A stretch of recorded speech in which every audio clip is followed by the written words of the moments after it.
আসসালামু আলাইকুম আমাৰ প্ৰিয় খামাৰী বন্ধুসকল, আপোনালোকক আমাৰ ইউটিউব চেনেলৰ পৰা স্বাগতম জনাইছোঁ। এনিমেল নাম্বাৰ 90 আজি চাবলৈ পাইছে এটা হলষ্টেইন ফ্ৰিজিয়ান গৰুৰ ফাৰ্ম। এই ফাৰ্মটো কৰি সি মানে কি হ'ল মানে স্বাৱলম্বী হ'ব পাৰিছে, কাৰণ হলষ্টেইন গৰুত বহুত লাভ হয়। কাৰণ এটা গৰুৰ পৰা গাখীৰ হয় আপোনাৰ 17-18 লিটাৰ 20 লিটাৰ, আৰু কিছুমান গাই আছে তাৰ 20 লিটাৰ 30 লিটাৰলৈকে গাখীৰ হয়। গতিকে হলষ্টেইন গৰু পাৰিলে লাভৱান হোৱা যায়, এটা এটা বাস্তৱ প্ৰমাণ।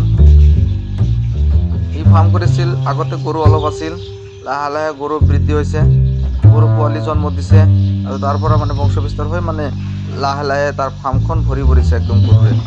বহুত গৰু আছে এতিয়া। গতিকে হলষ্টেইন গৰু পাৰিলে আপোনালোকে লাভৱান হ'ব পাৰিব। মই জনামতে হলষ্টেইন গৰুবিলাকে মানে কি হয়, আমাৰ লোকেল জাৰ্চি গিৰ চাহিয়ালতকৈ বহু গুণে গাখীৰ বেছি দিয়ে, যাৰ কাৰণে হলষ্টেইন গৰুত লাভৰ পৰিমাণটো বেছি আহে। গতিকে আপোনালোকে যাতে হলষ্টেইন গৰুৰ ফাৰ্ম কৰে, তাৰ কাৰণে আমি কওঁ হলষ্টেইন গৰুত মানে কি হয়, লাভটো বেছি হয়। আপোনালোকৰ যিবিলাক কৰচ গৰু আছে, লোকেল গৰু আছে, জাৰ্চি গৰু আছে, সেইবিলাকৰ গাখীৰ বেছি নাই।